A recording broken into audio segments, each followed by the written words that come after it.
Hey guys, welcome to Your Drama, Not My Drama, where we talk about other people's drama and keep our own lives drama free. So let's get back to this Eddie and Wendy Osefo situation. You guys, I cannot express how disturbed I am by this whole thing. I have so many thoughts surrounding this situation that I kind of want to unpack. I've gone to other people's channels to listen to the discussions there, and I have some things that I do want to add. But I want to point out that I watched an attorney, I think her name is Simone.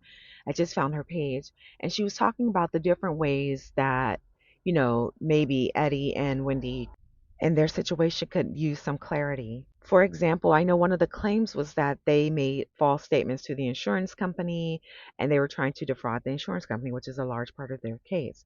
However, what this attorney pointed out was that they could have had traveler's insurance, which they did.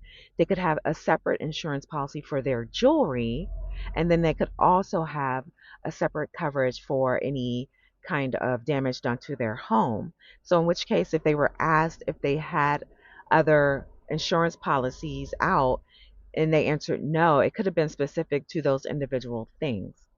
However, we also know that they said that Wendy was seen wearing her ring on an Instagram post after the robbery. So there's some concern about that as well. But I really just want to believe that they are not dumb enough to feign a break in and a theft in such a way that they would get caught, that it would so easily get caught.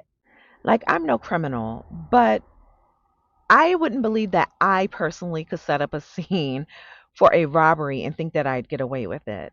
And I don't know what made them think that they could. Furthermore, I can't even imagine my partner coming up to me and saying, "Hey, you know what?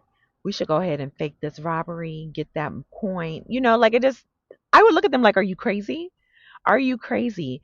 Like, where is this coming from?" And it just makes me so sad for them because all of this education that they have, all of this intelligence and the smarts that they have just been thrown out of the window because of this foolish act. But even though I was a Wendy fan to some extent, just because of what she represented, I do want to touch on how she fell victim to this whole situation. And yes, I do think she is a victim of reality TV and particularly of Bravo TV. From the moment Wendy came on the show, she felt like she needed to flex and put on a show for people. Remember that whole Miss Dr. Wendy to you type of situation? I think that she was trying to make an entrance, make herself known, and be in for the long haul. And if you remember, a lot of the staff did not like her initially, and I don't think they ever ended up warming up to her, especially Karen Huger. Wendy was desperate for attention and desperate to fit in, and you could see that thirst and that desperation in her actions on the show, from being assaulted by Mia and forgiving her, and from ganging up on Monique with the Green-Eyed Bandits. She just was aching to fit in, and I think in order to do that, she felt like she needed to prove that she belonged to the crowd by having upscale items and luxury items. But the gag is that none of those girls on that show actually have high-end items. Like, I legit don't think anyone in the Potomac cast is actually rich except for Monique. And I know that Wendy knew that, but I think that she felt that if she could flex with her luxury items, that would bring people to her, that would make people want to be around her because of what monetary things she had to offer. She's changed drastically from season one. I believe she came back to season two with her baby hair. She had significant baby hairs. She came back with her baby hairs gone. Her wigs were upgraded. And I don't know if it was the second or the third season where she came back with implants and a booty.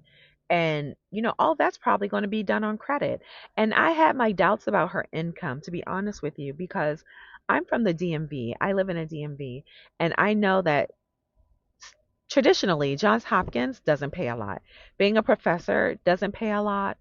And I know being in healthcare, working at Johns Hopkins, it's one of the lowest paying in the area. And it is lower paying because they feel like you should just be happy to work there because you're riding on the prestige of the name.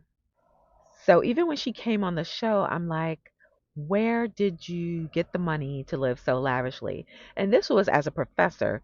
Never mind you, she ends up quitting that job as a professor, and we haven't seen her in the political newsroom. So what has she been doing? Where has her coin been coming from aside from the show? And we know that the show doesn't pay as much as they historically have. And then we had these investments into her candle line, Eddie's MJ business. Like, where is this capital coming from? So I think between the two of them, they have 16 counts that they're being charged with. And this is not for federal prison, like one would hope, right? It's a little more posh in federal prison. But this is for like the state of Maryland. And then Bravo has canceled their show. So I don't know, you guys. I think that they are in for a world of hurt.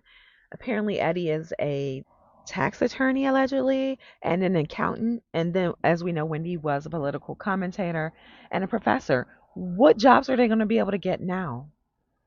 Their names are splattered across the news stations, and the stories are viral. I don't know, guys. I'm just so disappointed, and this is so sad to hear, but we will be following.